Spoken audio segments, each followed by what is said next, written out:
So, good morning, Happy New Year, and let me see if I can get us started here this morning.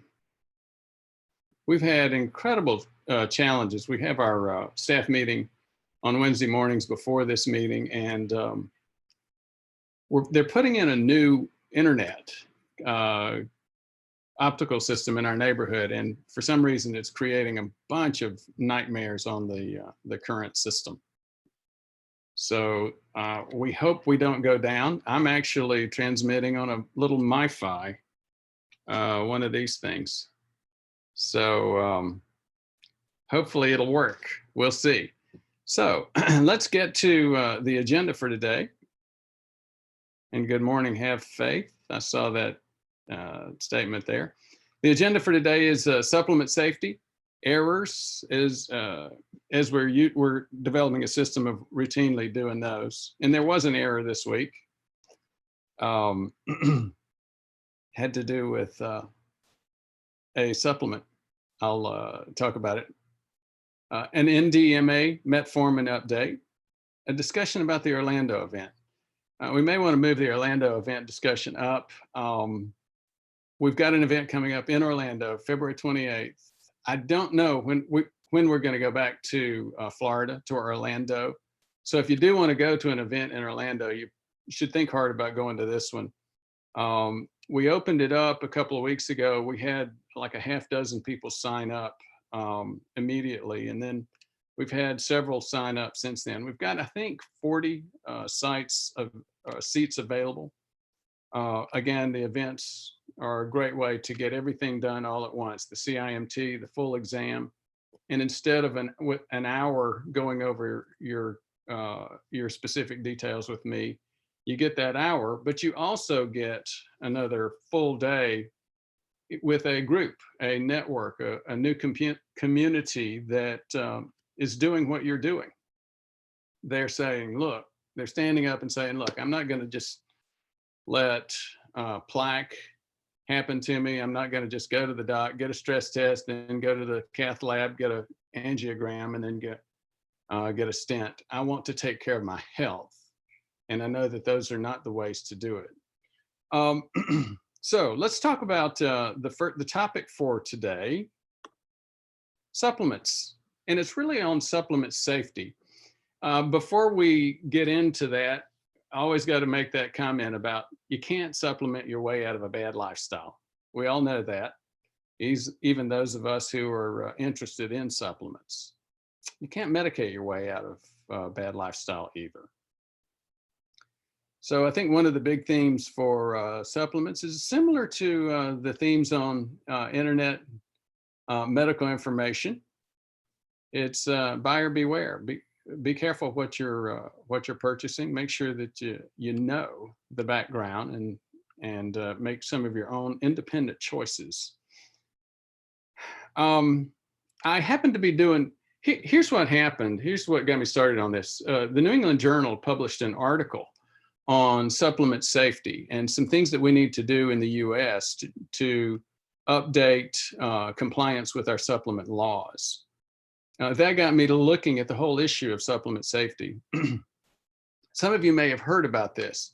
Jacked, Oxy-Elite Pro. A couple of manufacturers actually faced criminal charges a few years ago, back in November of 2015. From what? From hepatitis. These were the supplements that are supposed to help you with fat burning.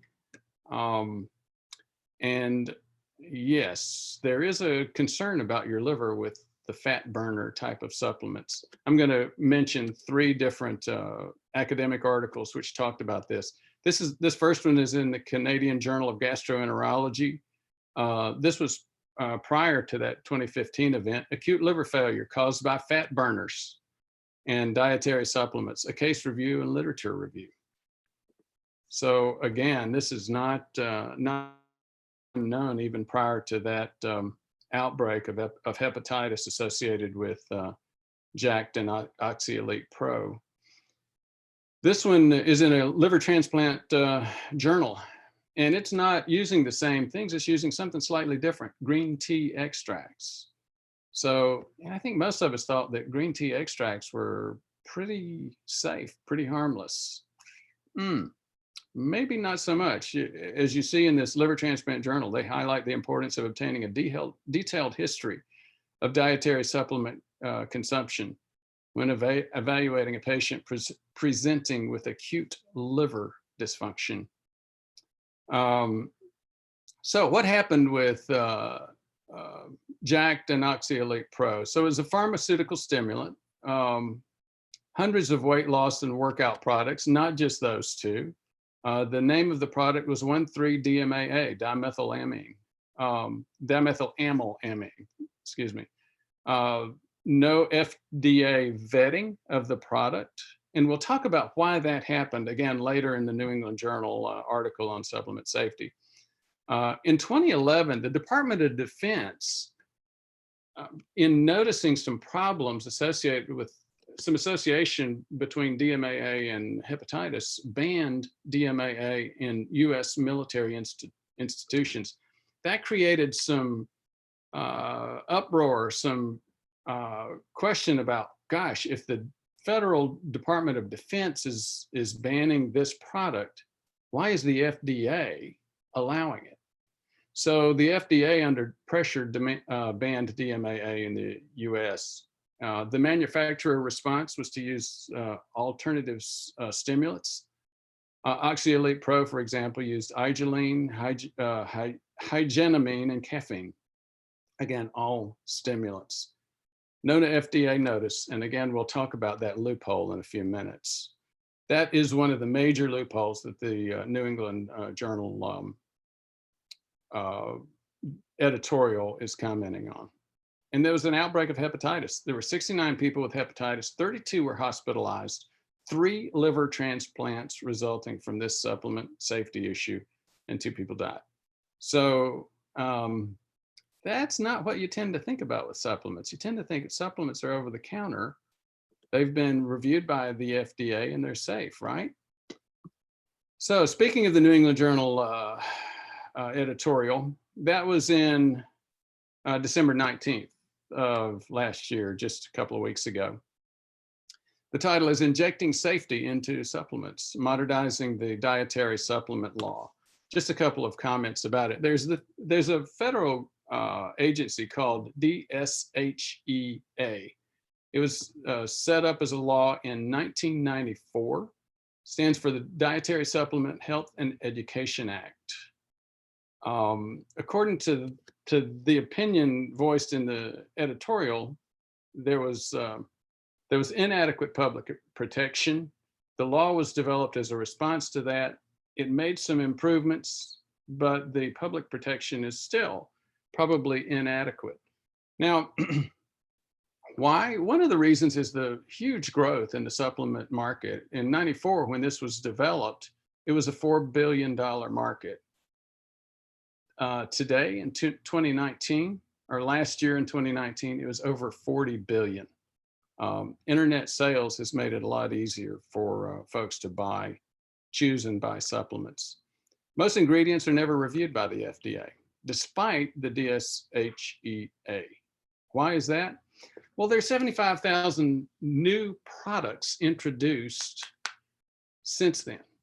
The FDA received data on 250 new ingredients, and there's no clear FDA system for reviewing or determining what is, quote, new, end quote. So let me back up for a second and just end the comment on that. So yeah, I think it's very interesting, a very interesting topic. And I look forward to seeing what else needs to happen. Once you start getting into the details of the editorial and the details of the law, there's an issue in terms of, and the loophole appears to be in, okay, what is actually already shown as safe? The term is GRAS, generally recognized as safe. And one of the things that formulators and producers found that they could do is this. There's something like I don't remember how many days, 90, 120, 360. But there's a number of days in DSHEA which allows producers to say, okay, this has been out. So what they would do is go ahead and put something in a pilot phase and then last through the required amount of days and then say, okay, it's been out in the market, so we consider it generally recognized as safe. So interesting stuff about supplements. Speaking of which, I've had a lot of folks ask questions about our supplements, what I take, etc. We're doing a lot of work right now in terms of trying to build a supplement program. For those of you who are getting impatient with us, I'm sorry. One of the things we want to do is make sure that what we set up, what we suggest, is both safe and effective. We've had someone who's got experience in this space join us. His name is Jerry Kurth. He worked in the past with a Harvard doc who was an oncologist and worked on their supplement program. He was focused on cancer. This is a different space, cardiovascular prevention. And Jerry is right now working with us on understanding where our systems are at this point and what we need to do next. We look forward to giving you some updates on that. Just speaking of updates, quick update on Metformin and NDMA. As you remember, there's been questions and concerns. The FDA put out a notice about discovering NDMA in metformin. A lot of people interpreted that as, okay, metformin's been pulled by the FDA. That's not correct. There are some questions and concerns about it. They looked at the metformin sources right now and said, yeah, there's some in there, but there does not appear to be enough for us to pull it at this point. And we weigh we meaning FDA, are weighing the benefits versus the risk. And we clearly think the benefits on metformin are outweighing any risk that we're picking up. We do not recommend any changes in metformin use or prescriptions or use. I won't go back through the details other than just quickly mention Zantac was pulled recently out of the market because of discovery of NDMA in it. Nitrosodimethylamine. It's been found in everything, including drinking water. Losartan and the other ARBs had some problems with it. Many of those were pulled for a time period to change the manufacturing methods to decrease that. There have been poisoning incidents, and again, I've covered those in previous programs. Now, errors and omissions. This is, again, for the most part, that the programming, the content is pretty much a one-man operation. We're looking to add folks. We will be adding folks in the future, but so far it's been me. So we're putting out a lot of content, and yes, I'm a human and I make mistakes too. For example, the mistake I made last week was mentioning folinic acid or leucovorin as only being available IM or IV, meaning with a shot. It is actually available by mouth. What is folinic acid? It's one of the three. You know, there's folate, folic acid, and folinic acid. For many people that have a genetic variation, I'm blanking on the name of it right now, but it's a prevalent genetic variation. And for those folks, folic acid doesn't work. So those folks need to be taking folate. As I'm seeing here, yes, they can also take folinic acid. Folinic acid, like folate, is listed on the WHO list of essential meds.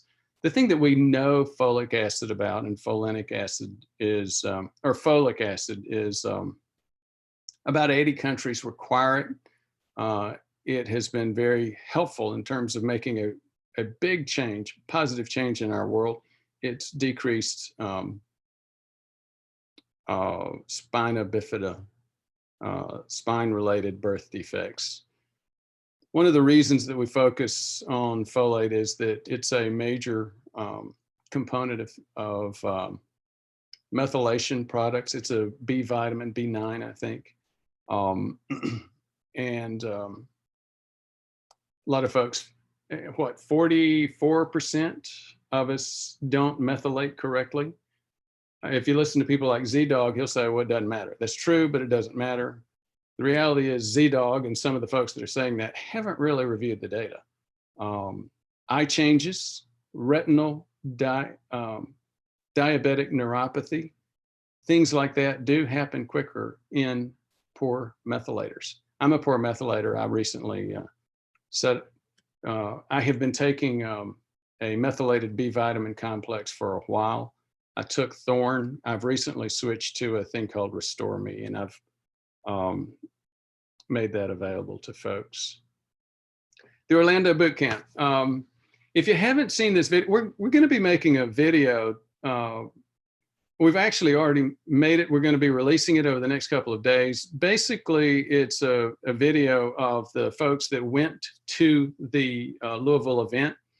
And one of the things you find out in reviewing that is either if you don't know anything about this space, it's a great place to learn. On the other hand, there were what, half a dozen people there that have worked with me for years and are very good, know more about this space, cardiovascular and heart attack prevention, than most docs. They got a lot out of it. And these folks will tell you why.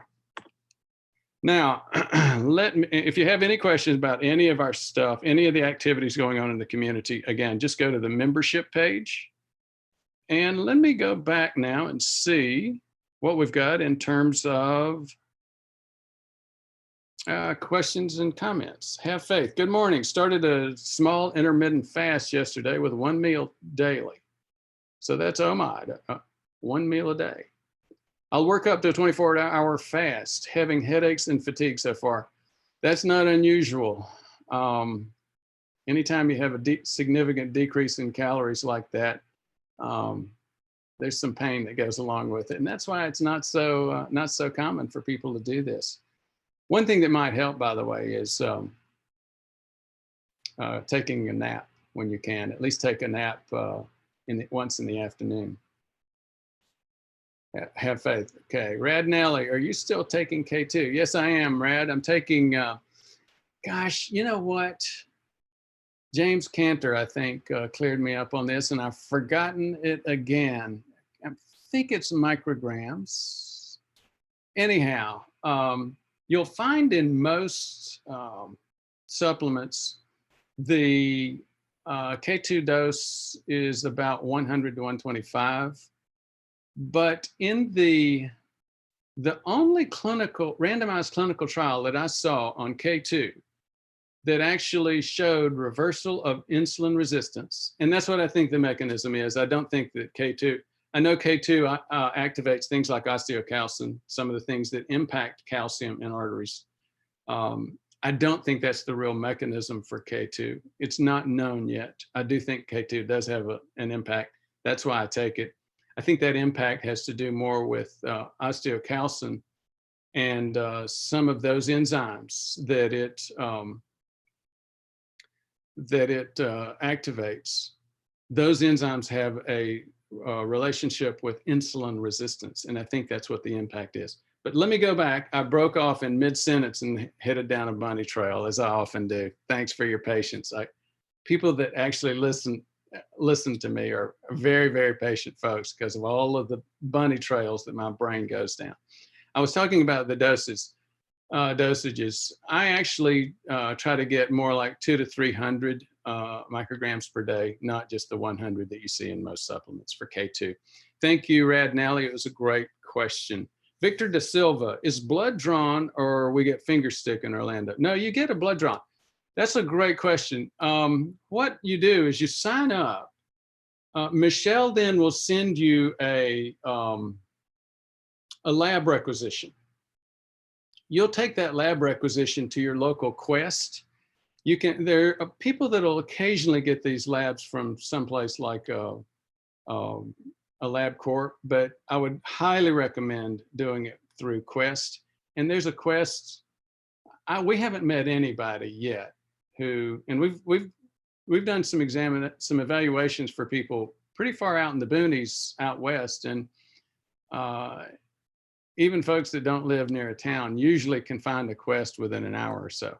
Now, the vast majority, is in like 95% of the US population, have a Quest draw site, Quest Labs draw site within 15 minutes of their home. So you go there, you take our lab requisition, you set up an appointment to go to the lab. And let me just warn you about a couple of things. Do not get up and walk around after you take during the OGTT, after you take the first test and after you drink the glucola. Because as all of us know that have been using the Freestyle Libre, just gentle, easy walking drops your blood sugar levels. The whole purpose of the OGTT and the insulin survey in those labs is to find out what kind of shape your body's in for metabolizing carbohydrates. That is the most common, population-wide, no question, the most common cause of inflammation, cardiovascular inflammation, plaque, and therefore heart attack, therefore death, therefore also stroke, therefore permanent disability. Some of the big, that one item is impacting our lives in a negative way more than anything else. So thanks for asking. We will do some finger sticks just to demonstrate to folks how to do them.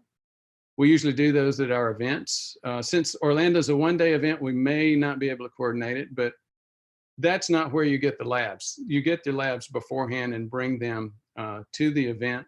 We will have those as well. When you get them done, they get sent to us.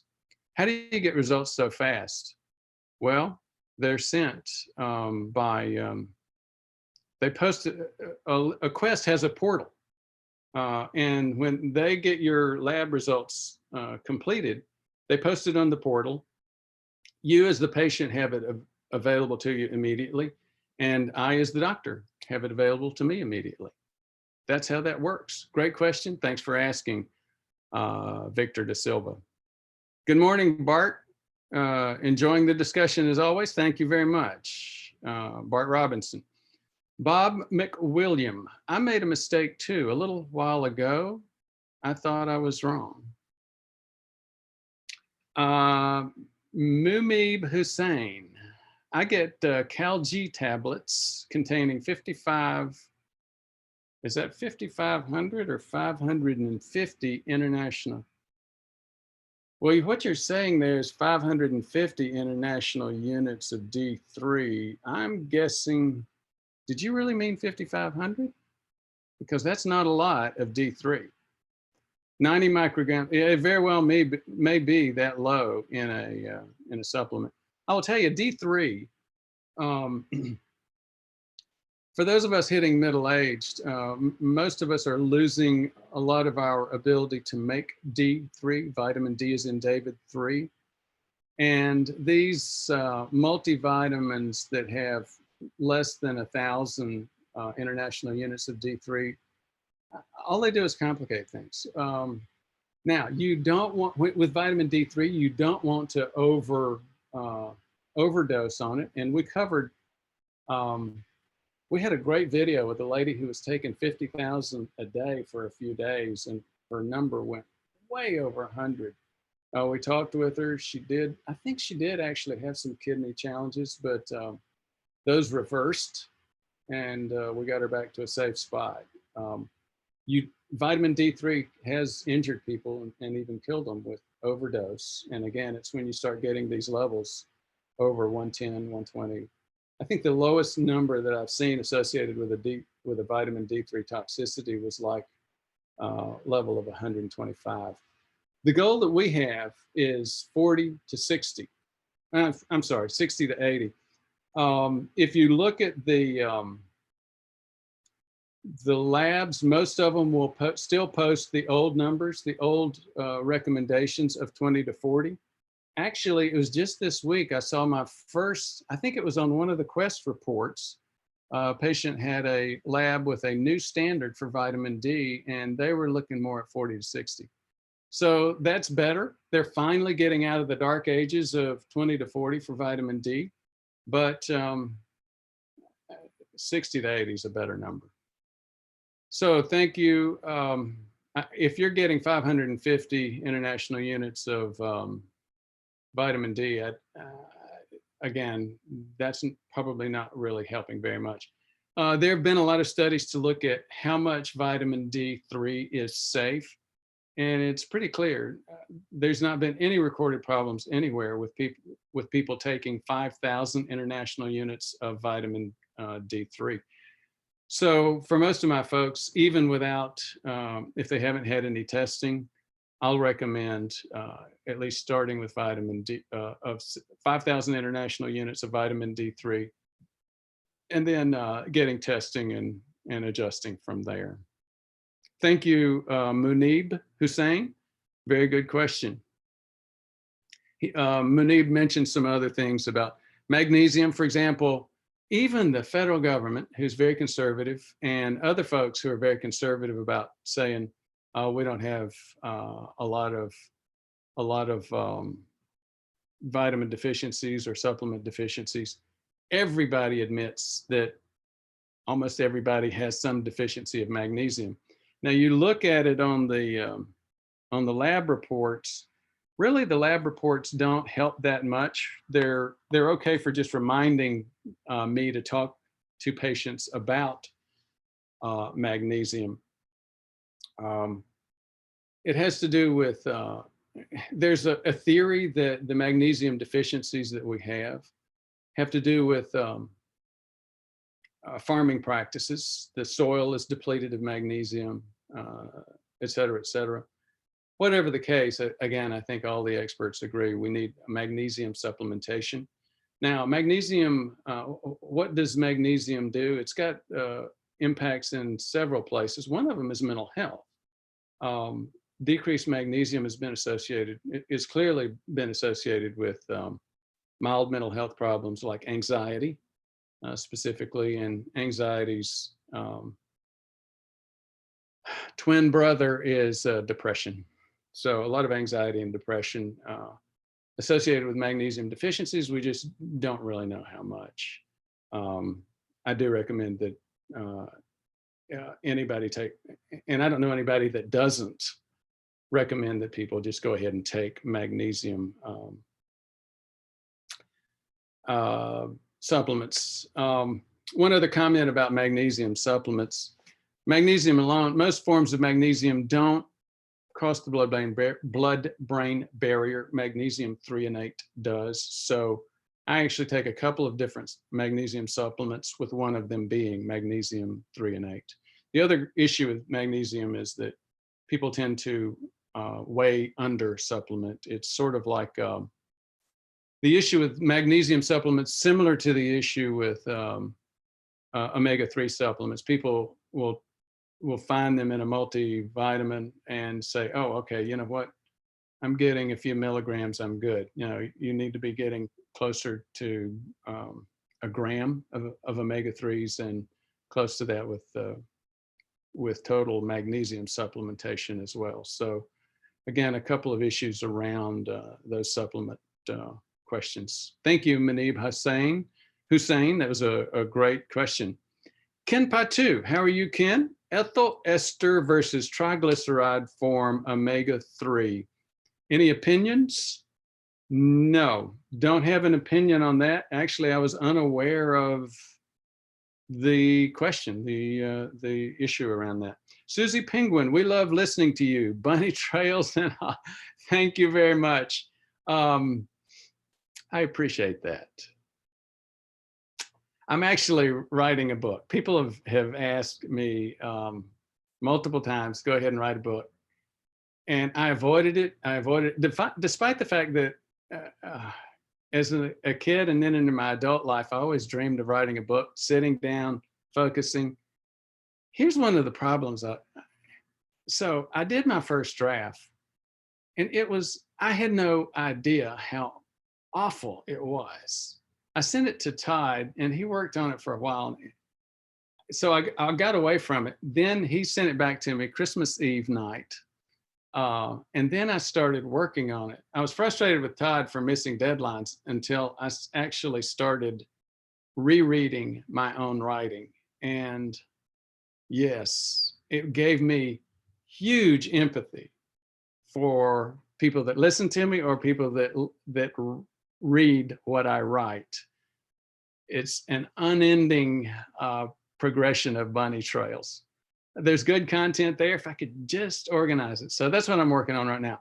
The book, by the way, is we don't know what the title's going to be. We're debating and arguing over that. Bottom line, as you can maybe know from the fact that I'm co-authoring with Todd Eldridge, it's going to be focused on CIMT. Right now, I'm pitching the title, what a stress test won't tell you. It gets into the details of, again, plaque is killing us. And the standard for evaluating our risk and plaque is you go to the doc starts with a Framingham. Well, Framingham, even the most updated one, docs everywhere from a lot of my old, the guys at Hopkins, but all over the country, all over the world have pushed back on the current Framingham. And let me give you an example why. The data in Framingham is built on studies that were done 10 years ago and more. Well, the heart attack, especially for women. So the heart attack and stroke risk has continued to improve, but it's still on old data. Now, why does that matter? Well, it doubles the projected risk, for example, for a woman on a routine basis. Well, why does that matter? Well, what do you think most statin prescriptions are written on? Framingham. So if you think that, here's my estimate. I think more than twice as many people that are on, let me see if I can word this correct. I think at least twice as many people are on statins than really should be. I think it's actually more than that. But here's the thing. Framingham, which is what the doctor uses to start making estimates of your risk, has already been acknowledged by all the experts that it's bad. And that drives a lot of those additional statins, statin prescriptions. If your doctor's recommending statin based on your risk, push back on some of that and get a little bit more detail. So I started with, speaking of bunny trails, I started talking about the book. I started talking about Framingham. So what's the next progression for getting your stroke and heart attack risk evaluation? You get Framingham. If you have a friend that dies, if you have a family member that has a heart attack, you begin to get focused on it. You go to the doc and you say, hey, why don't I have a stress test? Again, this is not me. I've quoted the studies which have shown that stress tests are way overdone, but again, this is not me. This is the conservative standards bodies in medicine. The U.S. Preventive Services Task Force, the American College of Cardiology, the American Association of Family Practitioners, the Foundation for Internal Medicine. All of these groups are saying we do way too many stress tests. So again, it's not me being some renegade or a crazy guy. All the standards groups are saying we're doing way too many stress tests. One of the problems with stress tests is that it just takes you right down that path. If you see any kind of problem on a stress test, then you say, okay, well, you know what? Why don't we get a coronary cath? In other words, stick a needle into take you into the cath lab, stick a needle in your groin. Now you're saying, oh, that I wouldn't do that. Again, number one, you get scared about a heart attack. You go in, you get a stress test. That sounds fairly benign. But again, if you get breathlessness that you can't explain, pain that you can't explain, something on the EKG that you can't explain, something on the nuclear imaging for the stress test, 8 million nuclear stress tests are done each year.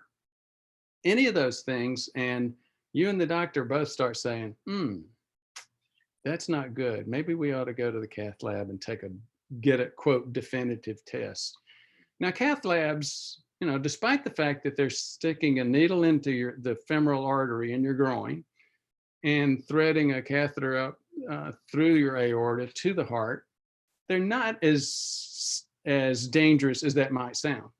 However, if you start looking at the statistics out there, I think I could not find any official list of or registry of deaths associated with coronary caths each year.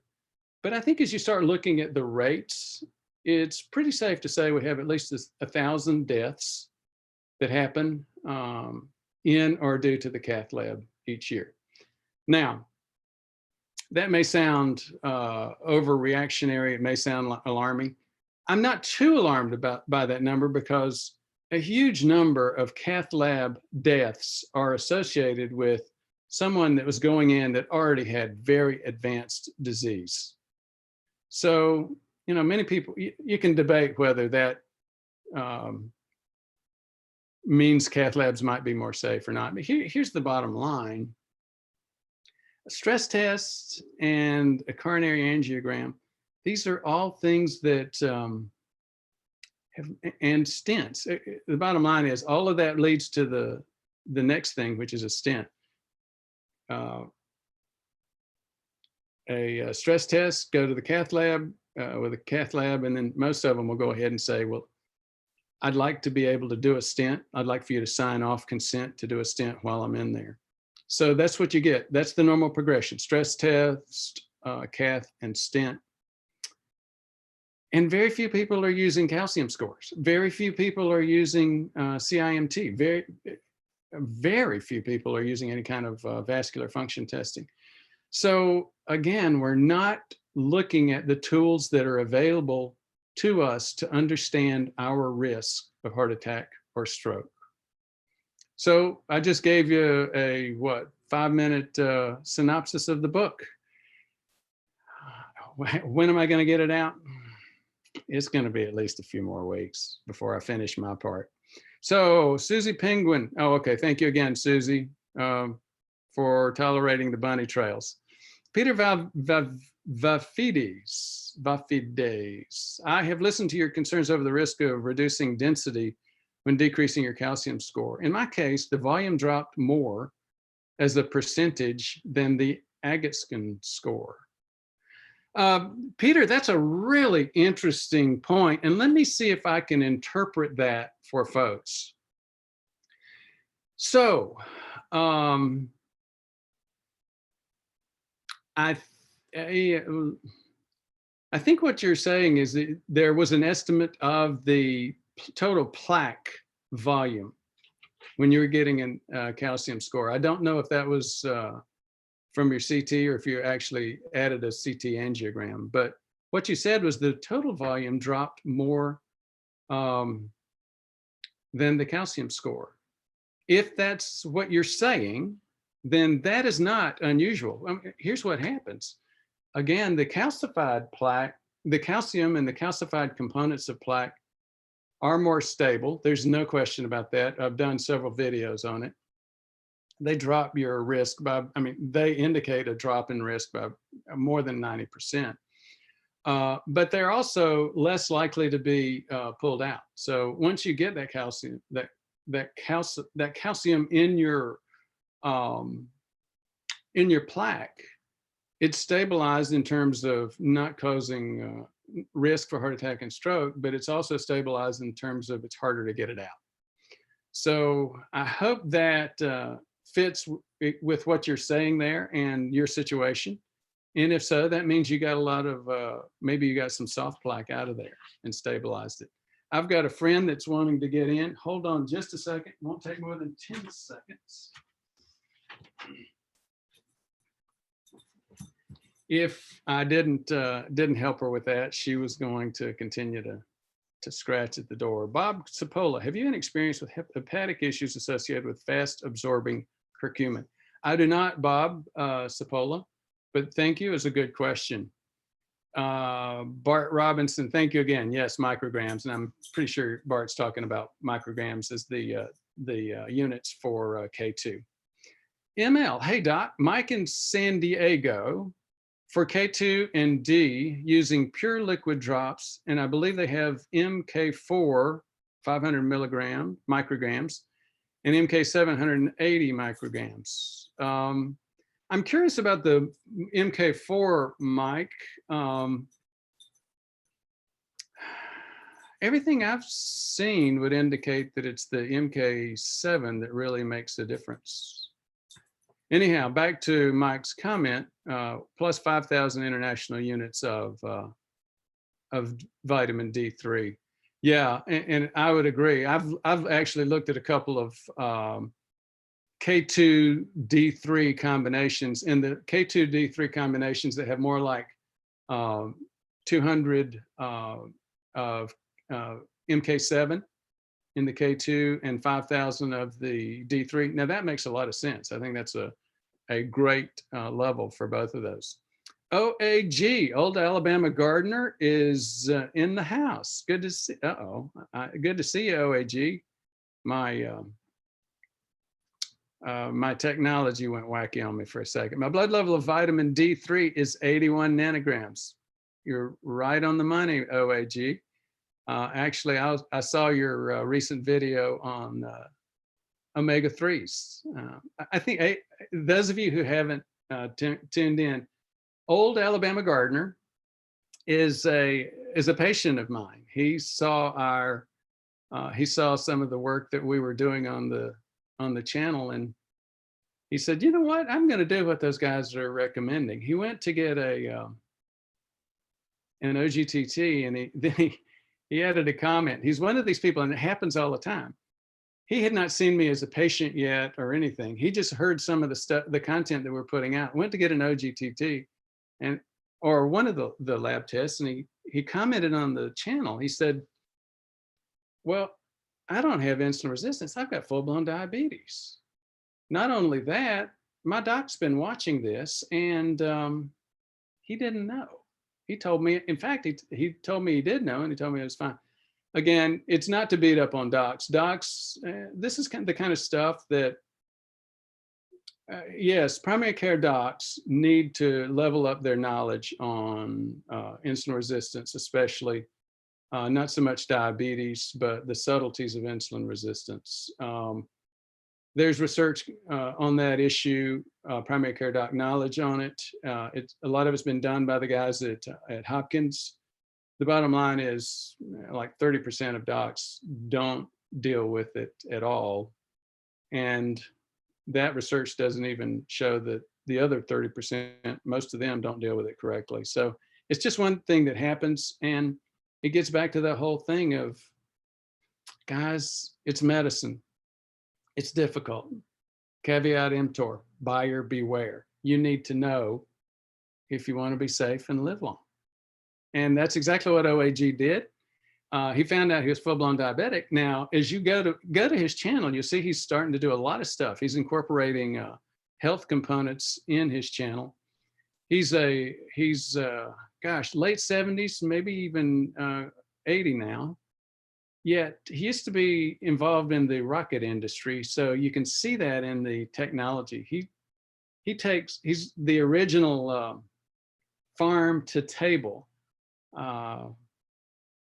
person. So again, go by and take a look at OAG.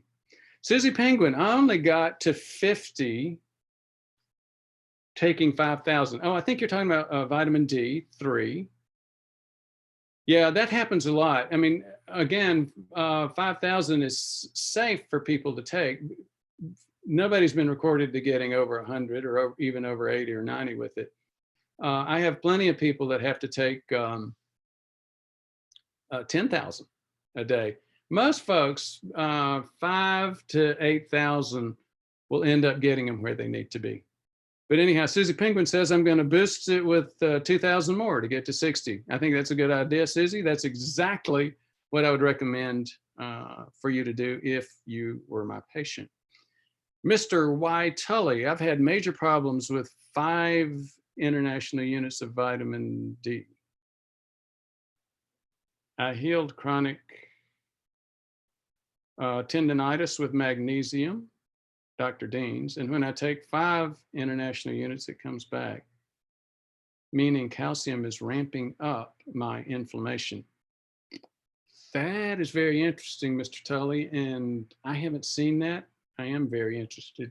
Excuse me, I've got a nose itch today, and I know that you guys don't want to watch me scratch my nose, but it is what it is. Uriel Wong, I believe it's Hawaii.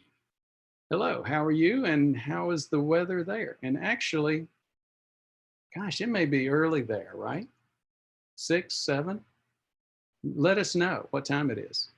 Why Tully? I repeat, when I take 5 international units, I get massive inflammation in tendons.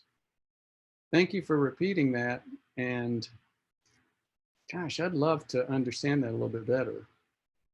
I didn't know that 5 international units of vitamin D3 was available anywhere. It's sort of like, that doesn't, I'm sorry, but it just doesn't make sense. D. Crispin 1, write the book. I'll be buying it. Thank you, D. Actually, one of the things we'll want to do is we'll do a book launch campaign. And the reason for that is if you can get an Amazon bestseller status, it's just like the algorithm in YouTube. It pushes the book. It makes it more available to people as they're doing book searches. So if you would, in part of the book launch, what we'll do is something, we're going to see if there's a way that we can set up a significant discount. So more on that to come. Uriel Wong, yes, we'll buy. Thank you, Uriel. Gosh, every time I move this, scroll this thing, it jumps. And sorry. Okay, Nancy Salvaggio. What about a chelated magnesium glycinate for absorption? Also, how about, I know that that's a possibility, an issue, Nancy. I just don't know that much about them. Also, what about benfotiamine supplementation to correct B1 deficiencies from low stomach acid from many years of PPI use? Well, I will, gosh, I'm going to be batting 0 with you, Nancy. I don't, I'm not familiar with benfotiamine supplementation. I am very familiar with vitamin B deficiencies, and it's not just B1, it's all B12. I mean, one of the most common problems with vitamin B12 deficiency and the neuropathy and all the other stuff that goes along with it is taking PPIs. For those of you who are saying, what's a PPI? Proton pump inhibitor, the antacids, Nexium, Zantac, those things. Chronic long-term use of those is a major risk factor for vitamin B deficiency because it decreases our stomach's ability to absorb the B vitamins. There's a thing called intrinsic factor, which I'm not going to get into today. If I did, I'd mess up, I'm sure. C. Lear, thanks for your info. What do you describe about a stress test in the heart cath is exactly what happened to me. Wish I had learned from you sooner. I'm going to repeat that, C. Lear, because it's one thing for some crazy internet doc to be standing up and shouting whatever he believes. It's a totally different thing for someone who's lived this to say, look, you're right. I've been there. It happened to me. I wish I hadn't. Let me just repeat it. C. Lear. Thanks for your info. What you describe about a stress test and the heart cath is exactly what happened to me. Wish I'd learned that from you sooner. I wish a lot more people would learn that too, C. Lear. There's a lot of people out there that's going to happen to, 8 million nuclear stress tests passed each year for the past few years, probably be more this year.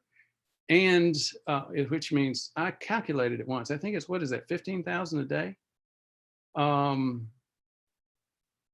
And most of those are taking you down the wrong path. They're making things worse. Even if they come up negative, they give you a false sense of security and they don't motivate you to improve your lifestyle, which is the major thing that has been proven to decrease your heart attack and stroke risk. Eric Jantz, I believe I heard a doctor say that MRI technologies are developed that make it possible to identify the level of plaque in your coronary arteries. MRI? I'm sure they're experimenting with it, but I haven't heard those yet. There's a bunch of CT.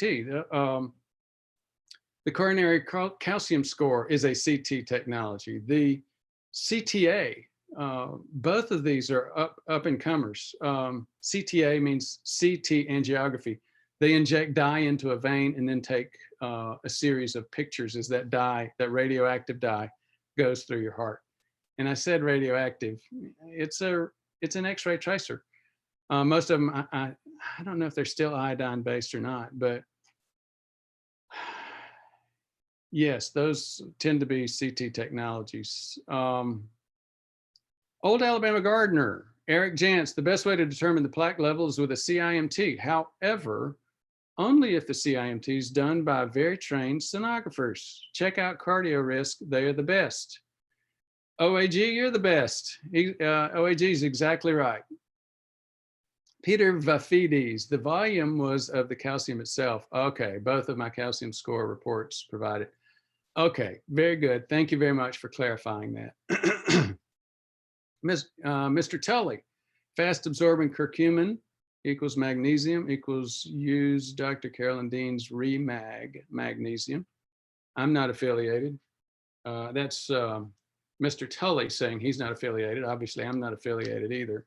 Best natural D3 and K2 in Blue Ice Royal, but it is close to 1 IU, but does not cause, I think you're saying inflammation.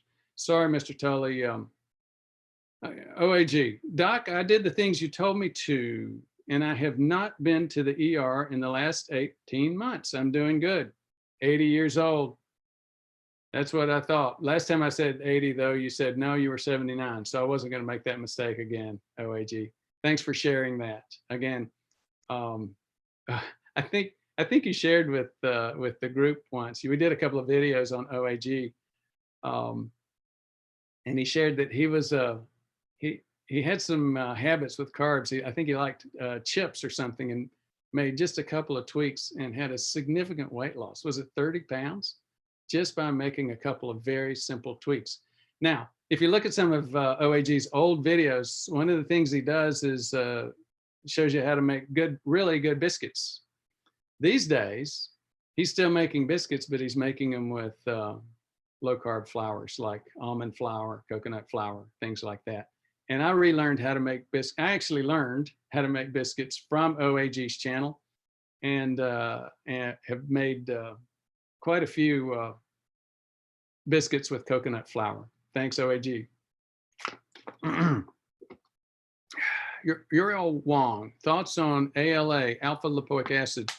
I don't have a lot of thoughts on it. It's something that I investigated, a year or so ago. I know that there's a significant story behind it.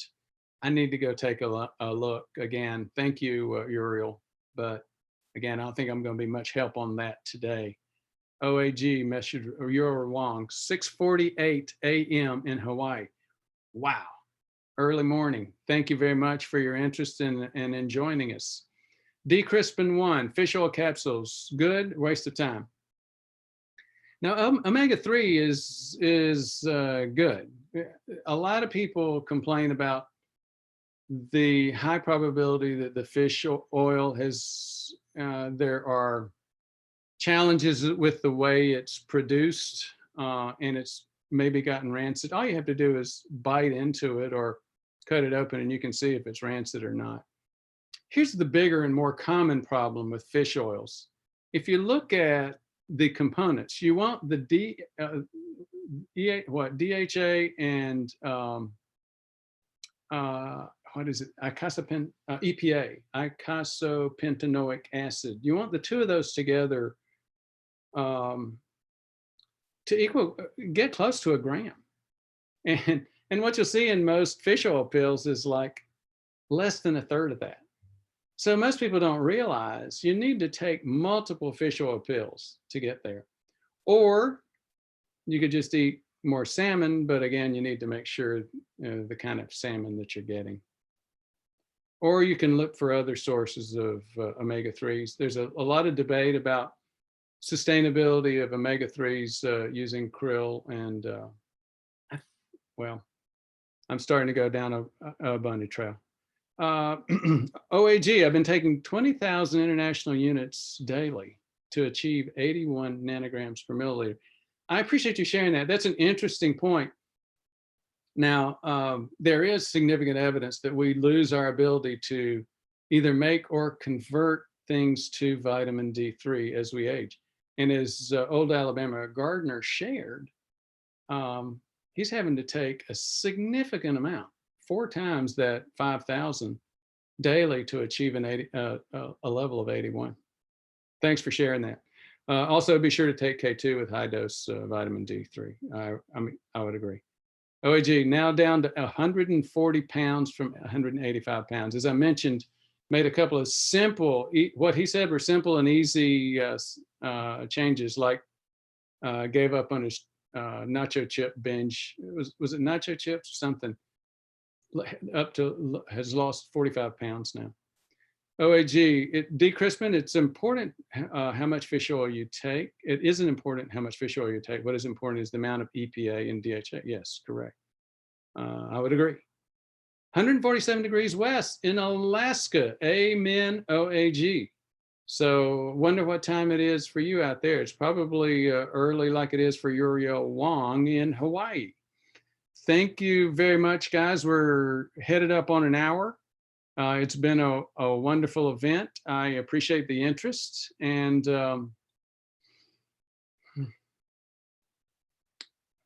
thank you. We'll see you next week. Let's see if I can figure out how to stop this thing.